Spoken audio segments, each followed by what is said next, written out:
Hey, what's up guys, it's Sher and I'm Shadowhunters Trash, and this episode has me feeling some type of way, but not in the good way. You feel me? So, in this episode, let me just give you the things I remember the most. Maya has been kidnapped and taken to the Seelie court. The Seelie Queen is a low-down, dirty, lying dog. I don't think that Sebastian is dead. And Clace had this really weird, intimate hug while tracking runes. This episode was a mess. I will not be doing this in chronicle order because I really want to talk about it. I don't really want to talk about everything, but I want to talk about certain points of this episode. Okay, so we see that Magnus has decided to side with the Seelie court and the Seelie Queen, and then he also got Luke and Raphael to agree and side with the Seelie Queen, even though her plan may or may not end up breaking the Accords. Now that's all fine and dandy because I low-key was siding with the Seelie Queen as well, because the thing is the Shadowhunters have been in power for this long and there hasn't been any type of change. So I get siding with the other team, especially when Seelies can't really lie. They can't lie. They physically cannot lie. So everything that she tells you must be true, right? So that's kind of where I was, and that's where Magnus was as well. And we see that he's kind of turned his back on Alec, and they had a little tension in between the two of them when they had that emergency courtroom meeting. We didn't see Million because the Seelie Queen was actually there, and she asked about Simon. And then Clary begins to realize that maybe the Seelie Queen is actually interested in Simon, whether it be romantically or just for power, a power kink or something like that. Clary notices and she asks Simon to go see her. So we get to see Sarah Hyland as the Seelie Queen. Her accent was killer. She probably learned it from her man, because Dom Sherwood, he British, so that's probably where she learned it. Anyway, we get to see her in action as the Seelie Queen, and she's very scary. But one thing I loved about it is that you could see all of the flowers and the vines all over her face and kind of down her chest, and I thought that was really cool. And she says that she wants change and she doesn't want to side with the Shadowhunters because they've been in power so long and yet nothing is happening for the Downworlders, nothing is happening for good. So, become one of her subjects and stay by her side, Simon, and you'll be fine. But then Simon goes to ask her, he's like, you want war, this is what you want for your people, and she's like, I want change. And I 100% agree with that. Oh my god. We also get to see Valentine in this episode working with Jonathan after he's been found out. Now, Clary was just stabbing him up and getting him in the elevator, so he runs home to find Valentine, and this is the same apartment that he was in with Isabel when this season first started. So they're talking and they're like, we're going to be found out, they're going to find us, we have to figure a way out of here, we have to do something different. So when the crew gets to his house, they find the actual Sebastian's body, and he's been taken over by a Shax demon, and that's the same type of demon that killed Clary's mom. So the team works together to kill the demon, and they felt really bad for Sebastian because he didn't deserve it, because who was Sebastian to these people? Nothing. He was just, a casualty in war, and that's really sad. Because, we will never get to know who Sebastian was, as a person. He's just, the real Sebastian, anyway. But they brought up his cousin's name, Aline, so maybe she'll be back and she'll be able to tell us about the real Sebastian. The season finale is next week. Now, it's been stated that Maya is Luke's beta, as in, the beta of the pack. There's an alpha, a beta, and then when you don't have a pack, you're an omega. So it has been decided that Maya is Luke's second, and if Luke's ever not around, then she's in charge. Thanks, Simon, for helping us decide that. So basically, she's Luke's second, so she was giving out orders hey, this is what Luke wants, this is what we need you to do, so on and so forth. And I thought that was really cool. I like to see, not only do I just like to see the werewolves, but I love to see Maya in a position of power. I think that's really cool because we've kind of seen her, and Luke was low-key kind of rude to her when we think about it. Remember, he locked her up in the closet when she has claustrophobia to save Clary, so it was really cool to kind of see her kind of come back from that as a werewolf. Valentine and Sebastian tried to leave the city, and the werewolves came and tried to fuck they shit up, and it was awesome. Like, it was so cool to see, like, the wolves running towards all of the Shadowhunters that were, like, a part of, like, the circle and were trying to get out of the city. But Katrina and Magnus set up a whole bunch of, like,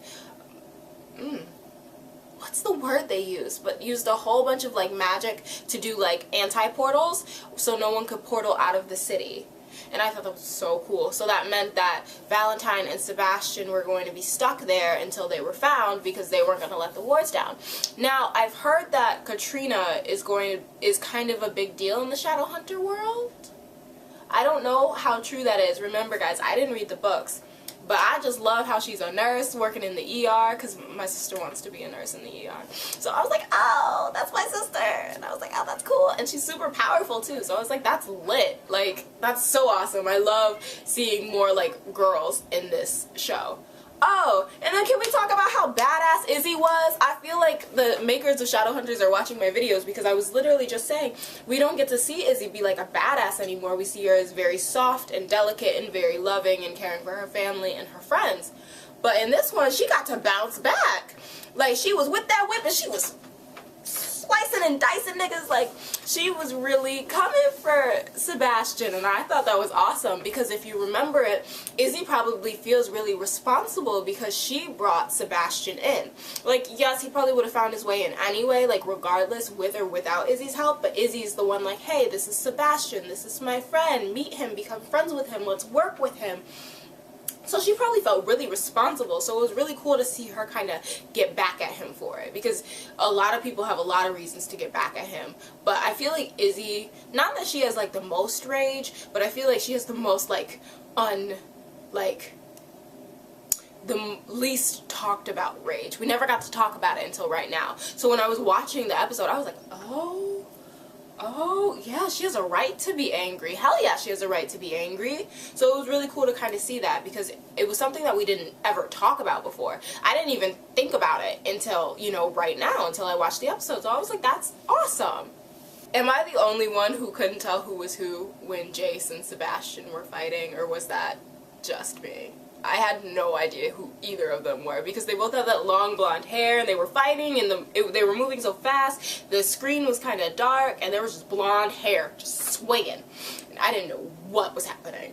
But it was really cool to see them, because, I mean, in a way, even though they're not blood related, they kind of are brothers. They were both raised by the same man, and they were taught the same things, and, I mean, they have the same hair.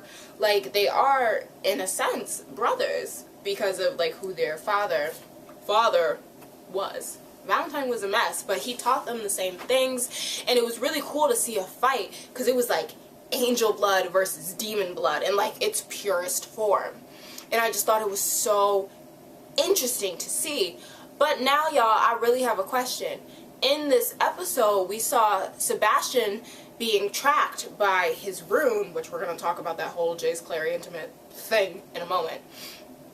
But we saw that his rune lit up when they were trying to find him. So is he truly, like, half Shadowhunter, half demon? Because I didn't think that existed, but apparently it does in Sebastian. And I was just kind of wondering, like, how that works. I mean, I figure that the demon blood overpowers the Shadowhunter blood, but he can use the swords and stuff too, and his runes light up. So I was just wondering how that worked. Do you guys have any idea? Because I don't get it. We got a Clay's kiss, and I wasn't really that hype about it, because it was a really sad moment. Clary was really broken down, and she's like, I'm tired of being afraid, I don't want to lose anyone else, I don't want to go to war, but you know, this is something that happens in this line of work, you know, you lose people, and you fight, and you die, and so on and so forth. Clary's becoming really badass, and I really like her, but I don't know if she's cut out for this. She is very emotional, and that's kind of low-key why I understand feelings cloud judgment in this line of work, because look at her, she's feeling and she's crying, and it's like, stop crying, you have a war to fight, like, pull it together. But I'm really glad that they got to, you know, be together. There was so much going on with the two of them. There was so much havoc, you know, so it was really cool to see that kind of unfold and unravel, and that was really really good. I was glad that we got it, like, out of the way. I don't know if they're gonna be together forever now, but I mean, hopefully they can talk about their feelings. So Sebastian is supposed to be dead, but the season finale is next week and not this week, so I don't think he's really dead. And I feel like someone like Sebastian is in a way unkillable. He has demon blood and Shadowhunter blood. He can not only use demon powers, but he can use Shadowhunter powers.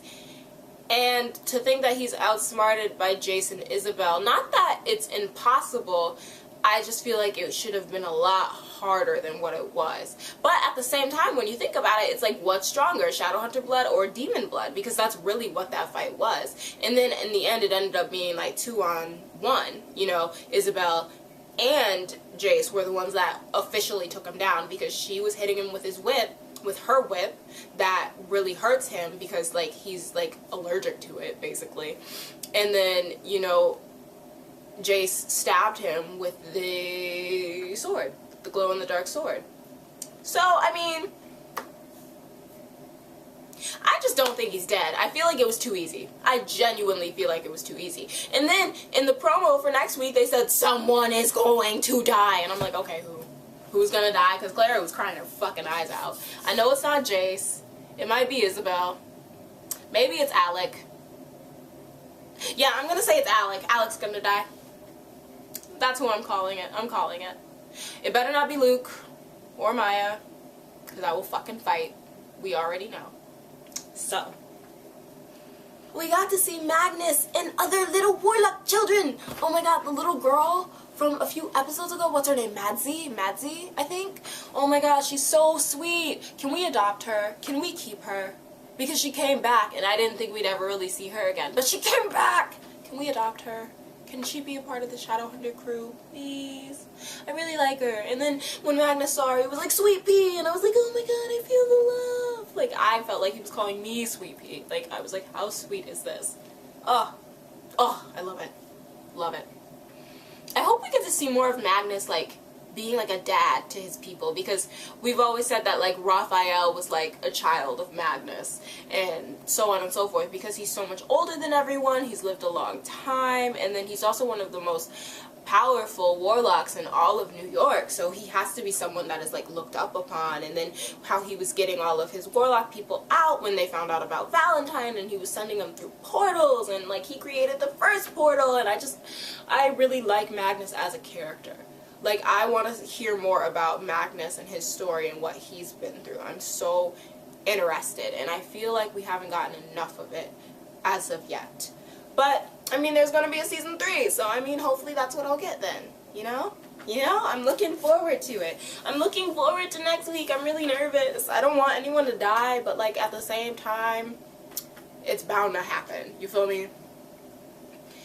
I feel like Valentine and Sebastian are not done yet. I feel like there's still more to happen and more in the cards to come, you know? So I'm chilling, and I hope it all works out. Man, I totally forgot to talk about it, but Clay's had this really awkward, intimate tracking thing. Okay, so they were supposed to be tracking Jonathan and Valentine because Clary and Sebastian both have Morgenstern blood, and because they have like super powered angel blood, they were going to be able to track him. I don't know why the tracking thing made them want to hug and like look at each other like they were so in love. I felt like it was really out of place. The thing is, when I saw it in the commercials, I thought they were going to be having sex. I really did. I genuinely thought, okay, they're going to have sex. And that's why their runes are going to glow. Because something like that, I would understand. But no, they were just tracking her brother. And I'm like, why does tracking your brother make you want to hold your boyfriend's hand? You feel me? Like, it was weird. It was a weird situation, and I just wasn't feeling it. Okay, I forgot to tell you guys that. Just adding that in there. Okay, bye. Anyway, I hope you guys enjoyed this video. Like, comment, subscribe if you want to. It's all fun and games here. I cannot wait for the season finale. What were you most excited for this episode, and what are you excited for next week's episode?